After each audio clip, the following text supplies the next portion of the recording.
നിങ്ങൾ വിവരത്തെയും ഈ നിയമത്തെയും അപേക്ഷകനെയും കളിയാക്കുന്ന സമീപനമാണ്. വിവരാവകാശ നിയമപ്രകാരം അപേക്ഷ അവിടെ കിട്ടിയാൽ ഇത് ഇവിടെ ലഭ്യമല്ല, നിങ്ങൾ കണ്ടെടുത്തെല്ലാം കയറി ഇറങ്ങുന്ന അറിവ് കൊടുക്കാൻ നിങ്ങളെ ആരാ പഠിപ്പിച്ചത്? അതാണ് അയാൾക്കുള്ള അടിസ്ഥാന വിവരം. അല്ലാതെ ബ്രാഞ്ചുകളിലാണ് വിവരമുള്ളത്. അവർ റീജിയണൽ ഓഫീസിൽ തന്നത്. നിങ്ങൾ എന്തിനാ പഠിക്കുക? റീജിയണൽ ഓഫീസിന്റെ ജോലി ചെയ്ത് ബ്രാഞ്ചുകളുടെ മേളിലില്ലേ? അല്ല, അത് ബ്രാഞ്ചുകളിൽ സെപ്പറേറ്റ് SPIമാരുണ്ട്. അതുകൊണ്ട് എന്താ അപ്പൊ അവർക്ക് എങ്ങനെ നിയമം പറയുന്നത്? ഞാൻ ഉദ്ദേശിച്ചാണ് ചെയ്യുന്നത് 6(3) പ്രകാരം കൈമാറുന്നുണ്ട്. എന്താ കൊടുക്കാൻ? കമ്മീഷൻ ആവശ്യപ്പെടുമ്പോൾ കൊടുക്കാണ്ട് നിങ്ങൾ ഈ നിയമം വേണ്ട, നിങ്ങൾ ഇരിക്കണ്ടല്ലോ. കമ്മീഷൻ എല്ലായിടം പോയി ചെയ്താൽ പോരെ?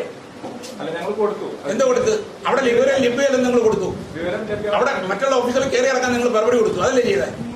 ഇത് ആരുടെ വ്യക്തിപരമായ കാര്യം? ഏത് മൂന്നാം കക്ഷി? ഇത് പൊതുമുതൽ ഉപയോഗിച്ച് നടത്തുന്ന സ്ഥാപനമല്ലേ? ആ സ്ഥാപനത്തിൽ നിങ്ങൾ ചിട്ടി പോലുള്ള കാര്യങ്ങൾ നടത്തുന്നത് സംബന്ധിച്ച് ഗൗരവമായ അഴിമതി ആരോപണം വന്നിരിക്കുന്നു.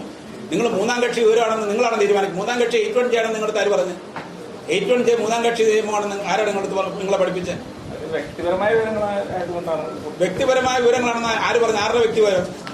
നിങ്ങളുടെ ആരെങ്കിലും വ്യക്തിപരം? നിങ്ങളുടെ വീട്ടുകാരും ചോദിച്ചോ? നിങ്ങളുടെ മക്കളുടെ വിവരം ചോദിച്ചോ? നിങ്ങളുടെ ശമ്പളം ചോദിച്ചോ? ഏതാ വ്യക്തി വിവരം? നിങ്ങളുടെ വീട്ടിലേക്കുള്ള വഴി ചോദിച്ചോ? നിങ്ങളുടെ വീട്ടിലെ ഫോൺ നമ്പർ ചോദിച്ചോ? വ്യക്തിപരം എന്ന് പറഞ്ഞാൽ എന്താണ്? പൊതു താല്പര്യം ഇല്ലാത്തതാണെന്നുള്ള 16/8/23